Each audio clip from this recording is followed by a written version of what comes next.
¿Cuál era la capital del Imperio Romano? Creo que más o menos todos sabemos la respuesta, es una pregunta un poco redundante, y sabemos que la capital del Imperio Romano, obviamente, es la ciudad de Roma, ¿no? Sin embargo, este gran imperio, uno de los imperios más importantes que ha habido en la historia de la humanidad, tiene una cuestión, que es que gran parte de su cultura fue importada desde Grecia. Por lo tanto, lo que podríamos considerar en realidad la capital culturalmente del Imperio Romano ha sido Atenas, realmente, la ciudad que ha transportado su estilo, su pensamiento, su modo de construcción, su arte, literatura, filosofía y demás a Roma ha sido Atenas.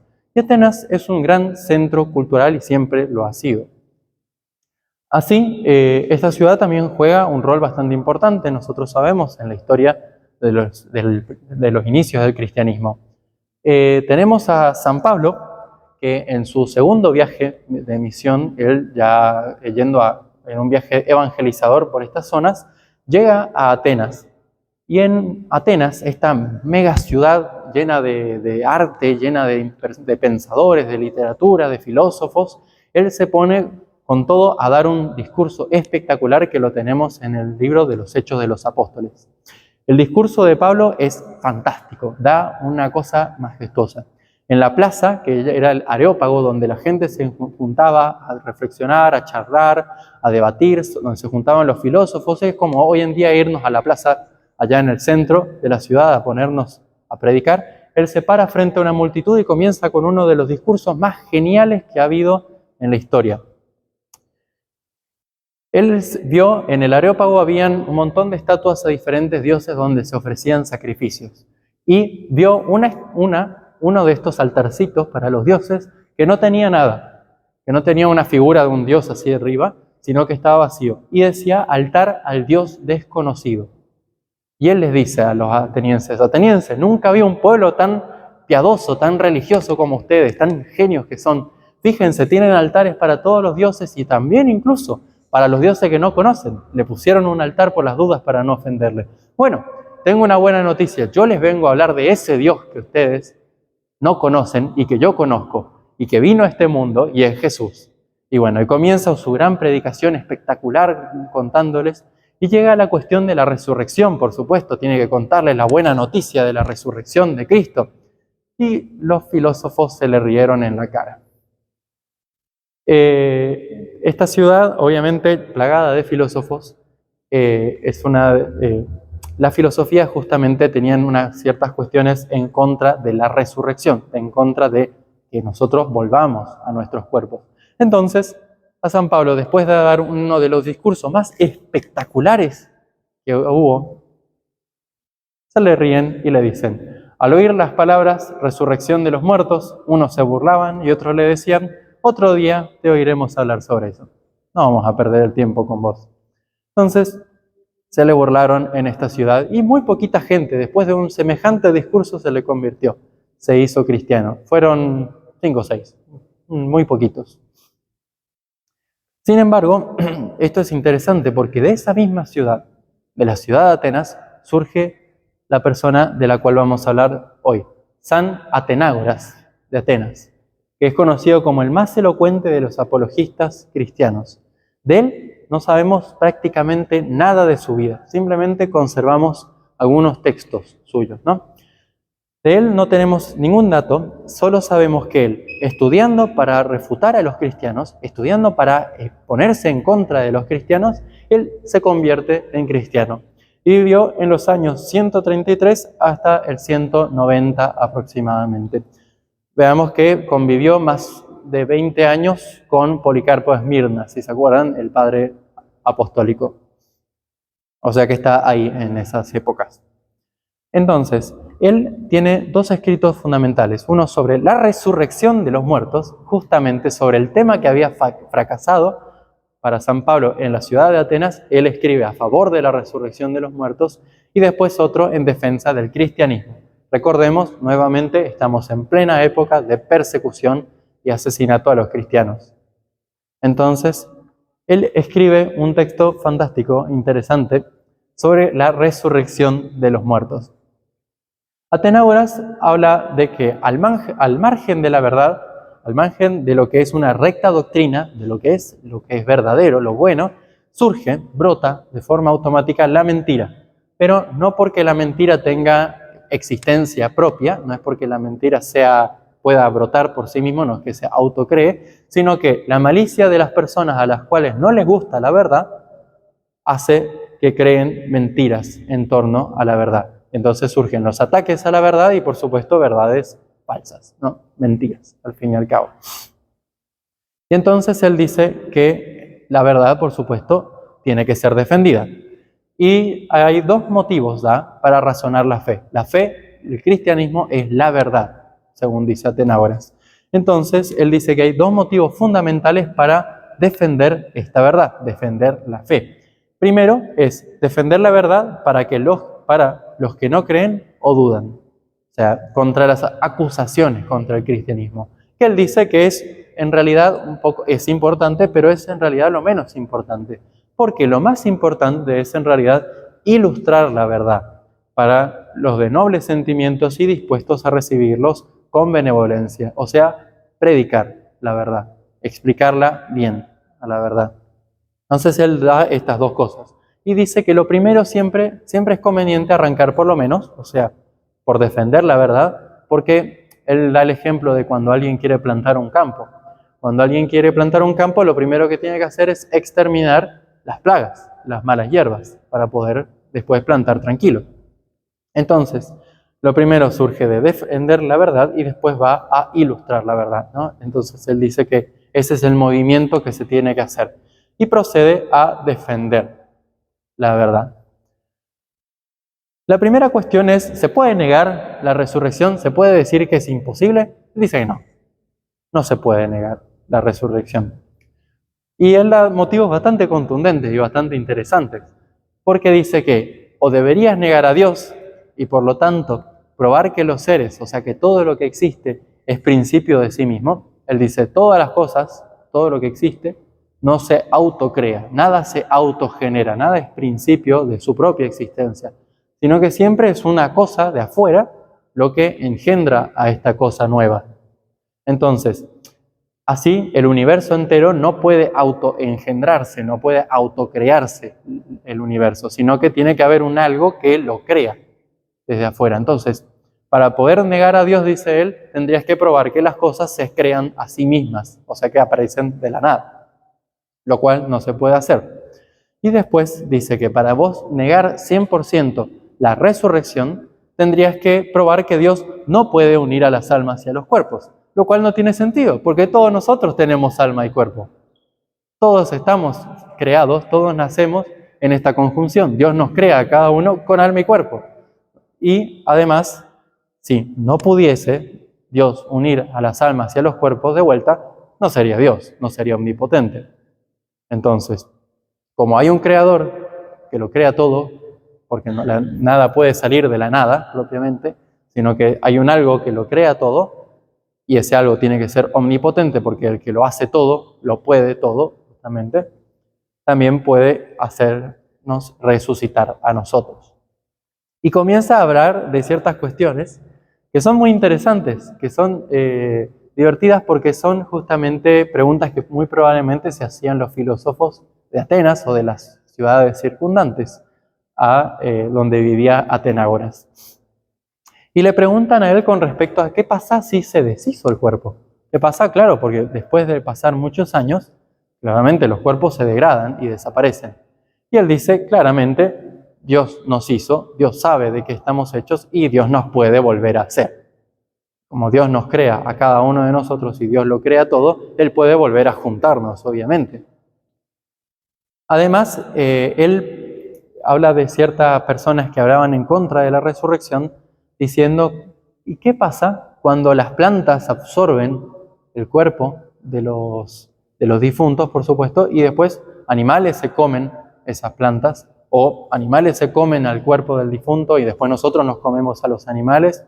Entonces, ¿qué pasa? ¿Se mezclan sus átomos con los nuestros, sus células con las nuestras?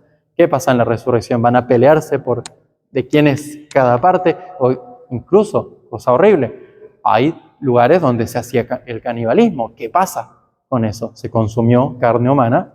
¿Qué pasa? Entonces, él da unas explicaciones que, si bien no son lo más, digamos, no son explicaciones definitivas, son un buen intento y una buena forma de ver por dónde iba el pensamiento de Atenágoras, y unas buenas explicaciones que después, además, tendrían cierta comprobación científica años más tarde. Lo primero que dice es que él habla, ¿no?, siempre considerando desde la filosofía griega, todo se da como en gradualidades, todo se da como en escalones. Entonces uno tiene lo más inferior, ¿no?, las plantas, después los animales, después los seres humanos. Y todo se consume de arriba para abajo. Lo de arriba consume siempre a lo inferior. Entonces, él lo que propone es que las cosas inferiores, cuando consumen a las superiores, no les es alimento, al fin y al cabo, no les nutre, sino que pasa por su cuerpo, se desecha y después sigue pudiendo Dios unificarlo todo, ¿no? Y por supuesto, él dice que así como las cosas, cada cosa Dios le eligió un alimento para que coma a la hora de crearlo, cada cosa tiene su alimento para comer, nada, ningún ser tiene como alimento propio a los de su misma especie, dice. Entonces, ningún animal se come a los de su misma especie como alimento básico, no es lo propio. Sí, puede pasar en caso de emergencia o cualquier locura, pero no es lo propio de ese ser. O sea, los perros propiamente no comen perros, comen otras cosas. Entonces, él dice de que así también, por ejemplo, si nuestras células, nuestros átomos, nuestra materia es consumida por animales, Dios la puede restituir, la saca del animal, no la pone a nosotros. Fácil. Pero si otros seres humanos comen a seres humanos, o sea, igual con igual, él dice que no puede el cuerpo recibir esto, porque igual no puede alimentarse de igual. Y esto es interesante porque, si bien no es totalmente cierto, es en gran parte cierto. Resulta ser de que el consumo de carne humana, si a alguno le interesa puede investigarlo, no lo investigue, es un poco turbio el asunto, pero en sí, el asunto del consumo de la carne humana por otros seres humanos hace que se den estos, que son los priones. Eso se descubrió por la ciencia muchísimos años después. Los priones lo que hace es destruir la proteína que nosotros comemos. O sea, el comer carne humana destruye al ser humano, básicamente. Llega al punto de destruir, anula las proteínas del cuerpo humano, los destruye y se reproducen, o sea que nos va destruyendo más y más y más y más. O sea, sé que técnicamente es imposible comer carne humana como comemos carne animal. Entonces, no estaba tan lejos.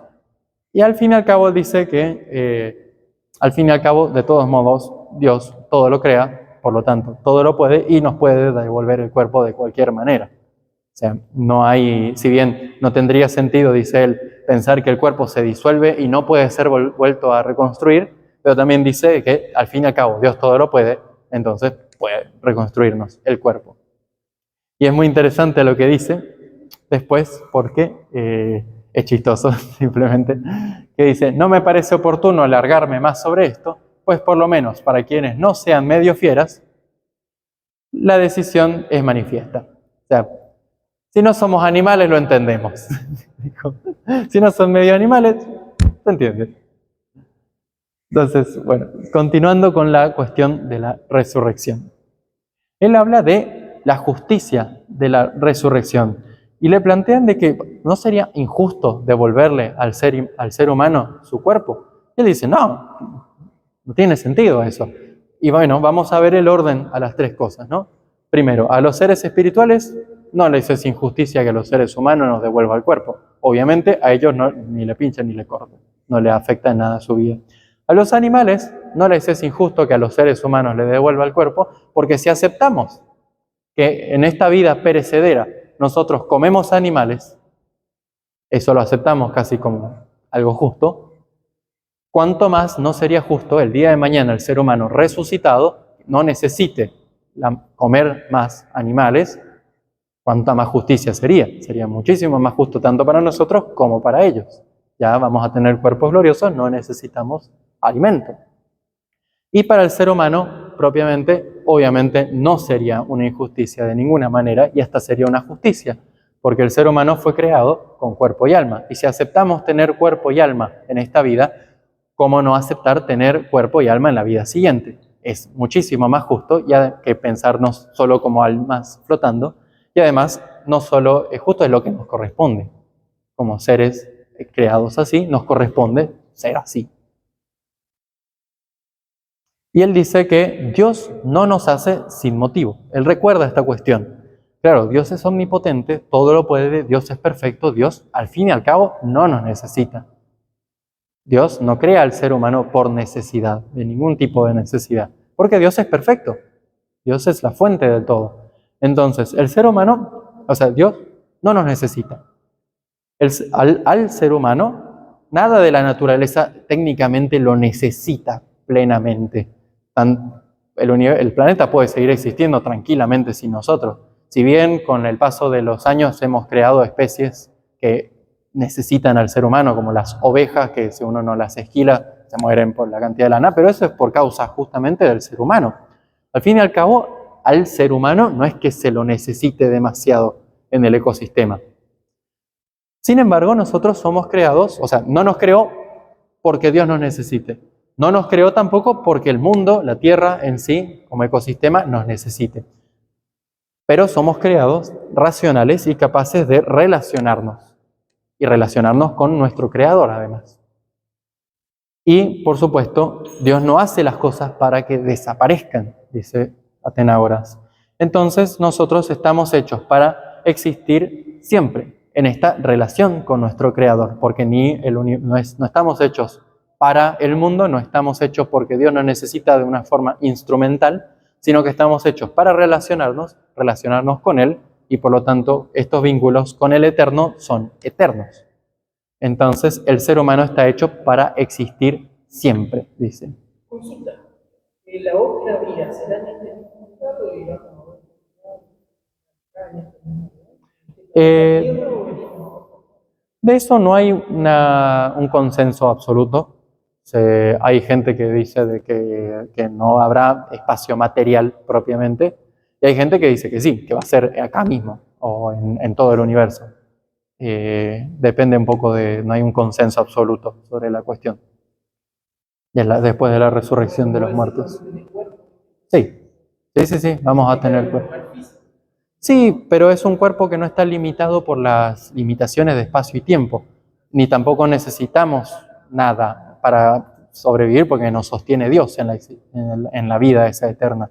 Por lo tanto, ponele, si quisiéramos, no necesitamos agua, luz, oxígeno para respirar, entonces el universo entero es nuestro campo de juego resucitado, si queremos. Es una forma de decir, de hablar de la existencia transformada. Cuando Dios dice de que de piedras, o sea, la ciudad que está hecha de piedra, después la hace de oro, es una referencia a una ciudad transformada de lo corruptible a lo incorruptible. Es más un símbolo que una cuestión literal. Entonces no es que va a haber una ciudad entera hecha de oro ahí que se llame la Nueva Jerusalén y todos vamos a irnos a vivir ahí, sino que se habla de una existencia nueva incorruptible, y que además esta Nueva Jerusalén en realidad hace referencia a la iglesia. La iglesia es la Nueva Jerusalén incorruptible, celestial, de la cual todos somos ciudadanos ahora, ¿no? Somos ya desde ahora y lo seremos en el futuro, en esa realidad eterna. A eso apunta. Bueno, volviendo a la cuestión, claro, estamos hechos para vivir para siempre y sin embargo nos morimos. Y esto no hay que ignorarlo, porque toda la cuestión nos apunta a que la existencia del ser humano tendría que ser una existencia eterna. A nadie le resulta natural 100% la muerte. Nadie se le muere un familiar cercano y dice, ¿qué va a hacer? Ya le toca, ya está, no es problema. No, a todos nos choca, a todos nos golpea. ¿Por qué? Porque el ser humano es un ser creado para la vida. A nadie le es absolutamente natural la muerte. Todo nos choca, todo nos impacta. Entonces, nos morimos, y eso no hay que ignorarlo, pero sabemos que el alma fue hecha para estar en un cuerpo y el cuerpo está hecho para tener un alma. Las dos cosas están hechas para estar juntas. Por eso fueron creadas así. Por lo tanto, hay resurrección. Digamos, vuelven a unirse cuerpo y alma. Y él dice, porque el alma y el cuerpo son una unidad indisociable. O sea, somos, el ser humano no es su cuerpo o su alma. No somos almas con cuerpo ni cuerpos con alma. Somos la mezcla de los dos, somos la unión. El ser humano es ambas cosas. Por lo tanto, el ser humano tiene un fin que es la vida eterna con Dios. Y si ese fin, que es la vida eterna con Dios, es el fin de la humanidad como tal, entonces significa que nuestra humanidad entera tiene que apuntar ese fin de eternidad con Dios, o sea, cuerpo y alma, ambos unidos. Y dice, o el humano es ambas cosas, o en vano tuvimos cuerpo, y en vano lo privamos de placeres, y en vano existimos, dice Atenagoras. O sea, si el cuerpo humano no estuviese unido al alma, los pecados del cuerpo obviamente no afectarían al alma. Entonces, no tendría ningún sentido, nada, ¿no? Entonces, él da el ejemplo, ¿no? Y cita a la Odisea. Él usa muchas citas de autores clásicos, de filósofos, de poetas, de historiadores de la época clásica de Grecia. Y él cita en esta a Homero, que es en un texto de la Odisea, que dice, el sueño es hermano de la muerte. Así como el sueño no es el fin de la vida terrenal, la muerte no es el fin de la vida espiritual. Él los pone como paralelos, ¿no? Así como nosotros dormimos y seguimos viviendo, o sea, una parte de nosotros se apaga al dormir, una parte de nosotros se muere al dormir, pero sin embargo luego nos despertamos y seguimos. Así también en la muerte una parte de nosotros se apaga y después Dios nos levanta y seguimos existiendo. Así eso escuché que es un sacerdote que decía Es una forma. mañana es sorpresa. Sí, sí. Y bueno, entonces le plantean la cuestión, claro, pero ese cuerpo resucitado va a ser humano, al fin y al cabo, va a ser un ser humano. Y él dice, por supuesto. Ellos le preguntan si la naturaleza humana puede seguir sigue existiendo. Cuando se dividen, por ejemplo, el cuerpo y el alma, ¿sigue habiendo naturaleza humana? O cuando resucite, ¿va a seguir habiendo naturaleza humana? Y él dice que sí. Así como no dudamos de que hay naturaleza humana con los cambios de la vida, que tenemos, por ejemplo, uno ve un embrión de este tamaño, y lo compara con un señor grande, un anciano, uno ve que es una transformación colosal, es una transformación inmensa, y sin embargo no se duda de su naturaleza humana, de la continuidad de la naturaleza humana desde el inicio hasta el final de su vida, a través de todas esas transformaciones que hay. Entonces así también nuestros cuerpos resucitados pasarán por esta transformación, pero no se pierde la naturaleza humana. Es una transformación más, es un paso más que tenemos que dar, es el final, ¿no? El paso final, la perfección que Dios nos prepara, es cuando Él nos resucite en cuerpo y alma. Y además dice que la resurrección es necesaria por justicia. Y esto es interesante, porque en esta vida, dice Atenagoras, la justicia no es suficiente. Y esta justicia atañe a todo el hombre, por lo que se dará un juicio en su totalidad al ser que obró en su totalidad. O sea, nosotros no obramos solo con el alma o solo con el cuerpo, obramos en totalidad. Entonces, el juicio justo será a nuestra totalidad, no a nuestra alma, no a nuestro cuerpo, sino a toda nuestra existencia. Y dice, en cuerpo y alma vivimos, en cuerpo y alma seremos juzgados, así como somos.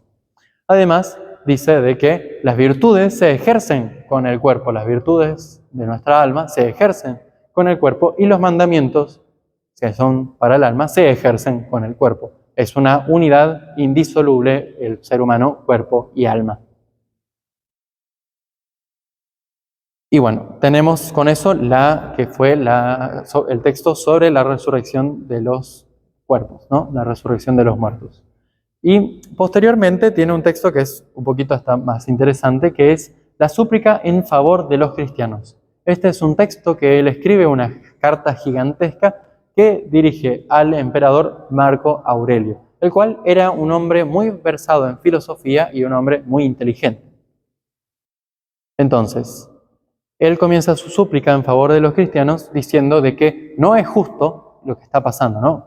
Que se mate a los cristianos por el mero hecho de ser cristianos. No es justo juzgar por el mero nombre. A nadie se lo tiene que juzgar por su nombre. Es como si fuera un Judas que se dio a juicio y vos decís, no, porque el Judas de la Biblia traicionó a Jesús, bueno, vos seguramente sos culpable. No funciona así la justicia realmente. Entonces, él comienza a defender a los cristianos. Primero dice, nos están juzgando injustamente. Y después dice que se nos dan tres acusaciones. La primera es el ateísmo, la segunda es la antropofagia y la tercera es el incesto. De estas tres cosas los romanos acusaban a los cristianos. Ateísmo, como habíamos dicho, era porque no creían en los dioses romanos, no rezaban con los romanos. Y esto es interesante porque he visto este argumento un montón de veces en las redes y es bastante conocido. Lo vi incluso como en asociaciones de ateos también que lo publican, así diciendo, si hubieras nacido en Israel, serías judío. Si hubieras nacido en Arabia Saudita, serías musulmán. Si hubieras nacido en la India, serías hindú. Como naciste en un país con creencias cristianas, eres cristiano. Tu fe no se basa en algo divino o verdadero, es simple geografía. Esta es una acusación que se hace a los cristianos hoy en día. Se nos dice de que, claro, sos cristiano porque te criaron así. Capaz que si nacíamos allá en Medio Oriente, seríamos musulmanes. Eso es lo que dicen. Eso es lo que dicen. Y sin embargo, a Atenágoras no le parece eso. Y ¿qué es esta payasada? Diría Atenágoras hoy en día. Primero que nada, él refuta la cuestión del ateísmo y se pone bastante ensañado con esta cuestión. Él dice que nosotros creemos en un solo Dios. Pero esperen, había gente de la antigua Grecia que uno diría, ¿no? Siguiendo la lógica de esta imagen, ¿no? Siguiendo la lógica de esta imagen, si nosotros hubiéramos nacido en la antigua Grecia, creeríamos en Zeus, Poseidón, Atenea, Hera, Hestia y todos los panteón de dioses griegos. Y él, en cambio, dice, disculpen señores, acá hay un montón de griegos y que tuvieron relación con la cultura egipcia también, que son monoteístas, que no creen en esos dioses. Él lo que dice, pone el ejemplo de Eurípides o Sófocles, que sin saber el nombre correcto saben que Dios existe. Ellos, los dos, son poetas que hablan de una forma muy monoteísta de Zeus.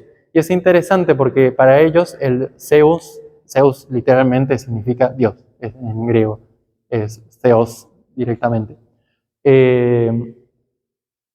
Zeus justamente lo ponen como un Zeus terreno, que es del que hablan las historias, pero hay un Zeus celestial que es el que lo crea todo, lo gobierna todo, lo maneja todo y es el único auténtico Dios, no todos los demás de los cuentos. Entonces tenemos testimonios de monoteístas en los poemas clásicos griegos, Sófocles, de Eurípides. También él dice, y esperen, que están los pitagóricos, que los pitagóricos con todo su mambo sobre los números y sobre el orden, la composición aritmética del universo, creen en un Dios que es el uno, el principio, el origen del todo. También, por supuesto, dice Platón, por ejemplo, que dice que el hacedor y padre de todo este universo, habla de Dios, de un hacedor y padre del universo. O Aristóteles con su famoso la cuestión del primer motor, ¿no? De que todo tiene que tener algo que lo cause, toda cosa que existe hay algo anterior que lo ha causado, y que al fin y al cabo esta cadena no puede ser infinita, sino que tiene que haber una primera causa. Una causa primera que es el primer motor, el primer causante de movimiento que mueve todo lo demás. Entonces tenés pitagóricos monoteístas, Platón monoteísta, Aristóteles monoteístas, el estoicismo también, que cree en un solo Dios, que acá puse modalismo panteísta para acordarme un poco a lo que la forma de pensar de ellos, no es que sean modalistas panteístas, sino que para ellos toda la existencia está permeada por un único Dios que lo gobierna todo y que se manifiesta en las cosas, y por lo tanto las deidades falsas de las religiones son solo manifestaciones de este Dios que es el todo, el que está en todo, ¿no?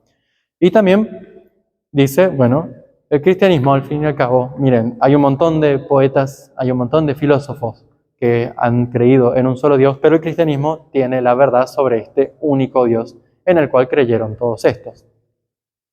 Y es el cristianismo un camino más seguro porque Dios es revelado, Dios se revela. Y acá da unos buenos argumentos contra el politeísmo que me parecieron bastante interesantes. Dice que las cosas son semejantes en cuanto provienen de un mismo principio.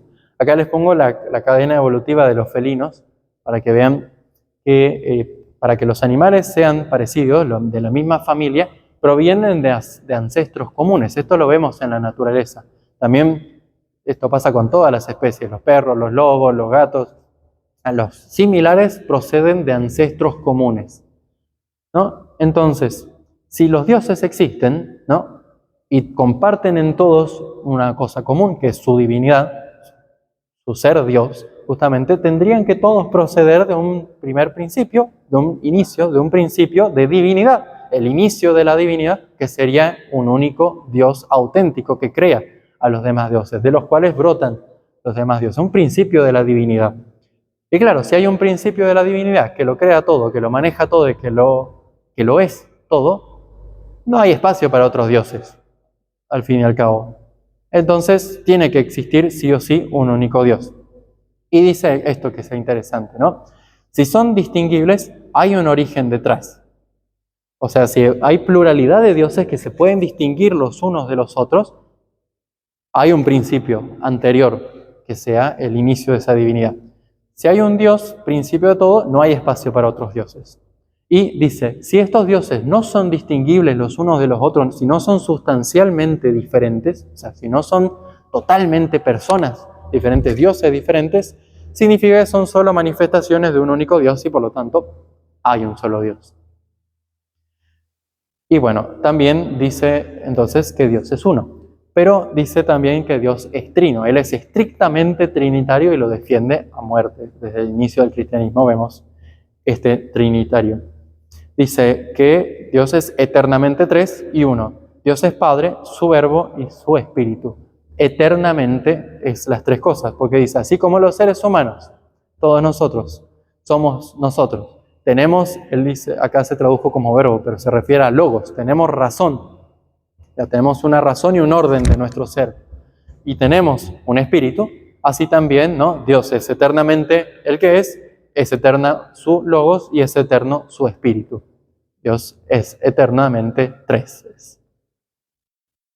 Y uno, ¿no? En esa época todavía no existía la palabra Trinidad, que la crearía Tertuliano muchos años después, así que bueno, él dice lo que pudo en su momento, ¿no? Es uno y es tres. Trata de explicarlo como puede. Y dice la gente entonces, claro, está bueno, creen en un Dios y lo que fuera, ¿y por qué no le hacen sacrificios? A ver qué religión rara que tienen. Y dicen, no sirven. Primero que nada, Dios trasciende la materia, Dios está por encima. Y segundo, creemos en un Dios omnipotente que todo lo puede, que todo lo hizo. ¿De qué le sirven unas cabritas descuartizadas? No le tenemos que dar de comer a nuestro Dios, eso es una payasada. Además dice que los dioses del politeísmo tienen principio, y eso es algo que no se puede concebir de un Dios eterno. Si son dioses de verdad, no pueden tener un inicio, un principio. Y por todos los dioses tienen su historia de nacimiento, todos los dioses tienen su historia de origen. También dice que tienen pasiones, y ahí cita de Homero, de Eurípides, de Esquilo, ciertas historias, poemas, cantos, en los que cuentan las pasiones, el desenfreno, la maldad de esos dioses que se pelean unos con otros, que tienen celos, que se enojan y demás. Y por supuesto, otra cuestión, estos dioses pueden morir. Y no es una muerte como la de Cristo, que muere, resucita y pasa por la muerte como quiere, sino que le tienen miedo a la muerte. Se pueden morir y morir para siempre los dioses. Entonces, no tienen nada de dioses. Y podrían preguntarse, ¿y por qué hacen milagros? ¿Por qué yo voy a la estatuita de Atenea, le pongo una monedita y me cumplió justo lo que le pedí? Él dice, son demonios. No se dejen engañar, son demonios. Y él dice, y no es invento mío, no es invento del cristianismo. Tales, el filósofo, uno de los primeros, hace una distinción entre seres. Hace una distinción entre Dios, el primer principio, que para él era lo húmedo, el agua, eso es la filosofía de Tales, pero distingue las inteligencias incorpóreas que llama demonios, y las almas buenas o malas de las personas. También Platón menciona a los dioses como seres a los demonios como seres inentendibles, como bichos que hay que no se pueden entender muy bien, pero que están. Y por supuesto, él habla de la cuestión de cómo lo ven los cristianos. Y él dice que son espíritus que permean la materia. Y que si nosotros creemos en estos espíritus que permean la materia, que la trascienden, que son inmateriales, que son espirituales, valga la redundancia, podemos creer que hay de estos espíritus algunos que sean opuestos a Dios. Y él hace un acento importante en opuestos relativos a Dios. Porque Dios es el principio de la existencia del todo. Dios es el todo. Entonces, un opuesto a Dios, y ojo con esto porque muchas veces surge entre nosotros que pensemos al diablo como el opuesto de Dios. No es así. Porque el opuesto del todo es la nada. Y la nada no existe, al fin y al cabo. Entonces, lo único que podría ser un opuesto de Dios es lo que no existe, y justamente no existe un opuesto de Dios. La no existencia sería el opuesto de la existencia, de la fuente de la existencia, entonces no existe un opuesto de Dios. Por definición, no puede haber un opuesto literal. Entonces él dice un opuesto relativo de Dios. Y él da el ejemplo así como el rojo es opuesto del azul. Ambos son colores, pero son diferentes, son opuestos, relativamente opuestos, ¿no? En cierto aspecto.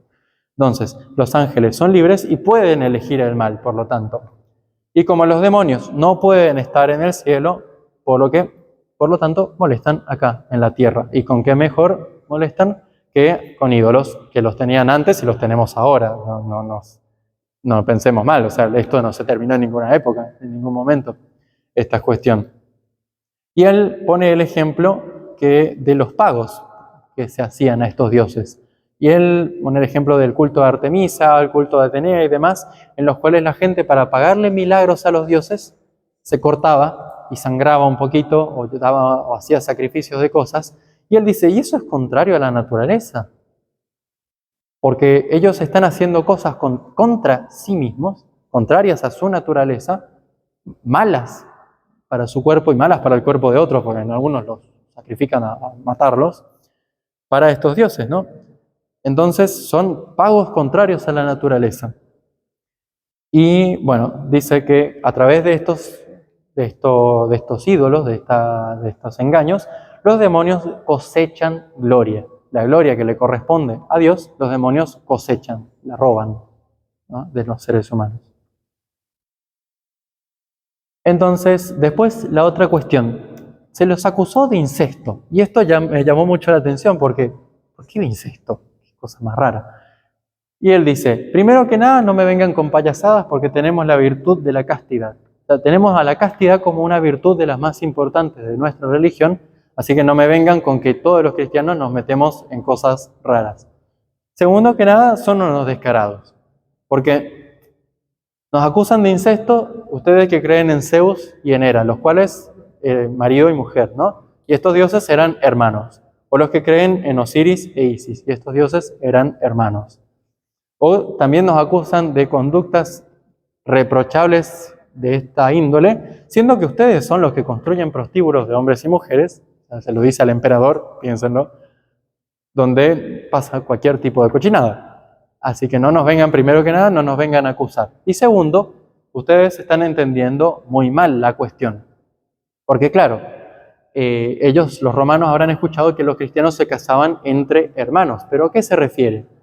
Dice, por eso, y él le cuenta, ¿no? Por eso, según la edad, a unos los consideramos como hijos e hijas, a otros como hermanos y hermanas, y a los avanzados en edad les tributamos honor de padres y madres.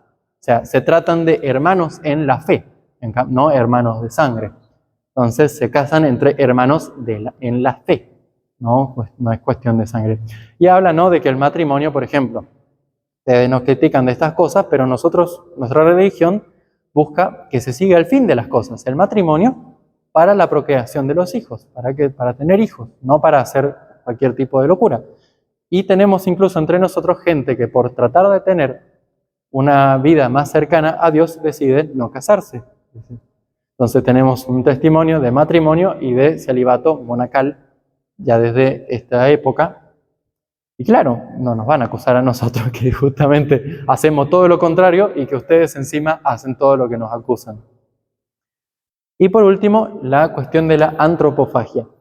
Y él es bastante interesante porque a diferencia de Justino, él no habla de la Eucaristía, sino que él les echa en cara a los romanos. Porque dice, nosotros, cristianos, no queremos ni ver lo que ustedes hacen en el Coliseo. O sea, no toleramos la sangre que ustedes derraman en el Coliseo matando gente. No hacemos abortos como ustedes hacen, porque se hacían en el Imperio Romano. Porque no lo toleramos, es una locura para nosotros. Y nos dicen que vamos a comernos seres humanos. Ustedes están locos. Ustedes serían los más propicios a cometer antropofagia, porque se dedican a matar gente y lo disfrutan. Nosotros no somos los que tendríamos peligro de ser de antropofagia, ¿no? Sino que serían ustedes realmente, el Imperio Romano, los que que están más cerca de eso. Y bueno, dice, ¿no? Lo verosímil, más bien, es lo contrario, que quienes piensan que ni habrá que dar cuenta de esta vida, lo mismo si es buena que mala, y que no habrá resurrección, sino que opinan que con el cuerpo perece también el alma, y vienen como a apagarse, naturales decimos que esos no se abstengan de atrevimiento alguno. Entonces dice, nosotros que creemos en la resurrección somos de quienes menos se tiene que sospechar justamente de que cometamos estas atrocidades, porque los que no esperan juicio alguno son los que más propensos pueden dar suelta que viva la pepa y hacer lo que se les cante, ¿no? Entonces, en resumen, dos cosas fundamentales, ¿no? Estamos nosotros hechos para la vida. Los seres humanos fuimos creados por Dios para la vida, para la buena vida, para la vida en el bien, la vida en Dios. Esa es la vida a la que estamos llamados a existir, ¿no? Todos nosotros estamos hechos para vivir la vida, no para morir, no estamos hechos para la muerte. Vamos a morir, sí, todos nosotros. Pero no estamos hechos para la muerte. Nosotros creemos en un Dios que es un Dios de vivos, en un Dios que nos resucita de entre los muertos, un Dios que nos trae de vuelta a la vida. Y es una vida que tenemos que llevar en bondad. Fíjense que muchos de los argumentos que Atenágoras usa han sido, fíjense que los cristianos se portan de tal y tal y tal forma. Ustedes no nos pueden acusar de eso porque nosotros nos portamos así. Qué lindo que sería si hoy en día, cuando alguien ataca a la iglesia, pudiéramos decir, no, pero fíjate, si nosotros hacemos esto, ¿qué decís? Ojalá pudiésemos. Entonces, los invito fundamentalmente a que vivamos creyendo en Dios. Esto es interesante, porque el ateísmo más dañino, el ateísmo por ahí más peligroso a veces, es de las personas que dicen que creen en Dios, de las personas que actúan y que piensan que creen en Dios, pero viven como si Dios no existiera. Ese es el tipo de ateísmo capaz hasta más corrosivo, más peligroso y más complicado, porque es un ateísmo del cual es más difícil sacar a la persona, porque vos podés argumentar lo que quieras con un ateo, podés debatir un montón de cosas, pero si estas personas ya creen, ya piensan que creen en Dios, pero viven como si no creyeran en Dios, es mucho más difícil. Así que los invito a todos a que vivamos creyendo en Dios, ¿no? Vivamos una vida que sea ejemplar en cierto sentido, ¿no? Que pueda la gente decir, no, fíjense, los cristianos no pueden hacer esto porque hacen tal y tal cosa buena. O sea, eso no son los cristianos, por ejemplo. Entonces, eso los invito, ¿no? A que recordemos que estamos hechos para la vida. Dios nos creó para vivir en la esperanza de la resurrección, para vivir en el bien, en compañía con Él, una vida buena. Y que vivamos, por lo tanto, creyendo en Dios, que recordemos su presencia, que recordemos que está ahí, que recordemos que Él nos ve, nos cuida, nos protege y está siempre con nosotros. Muchas gracias.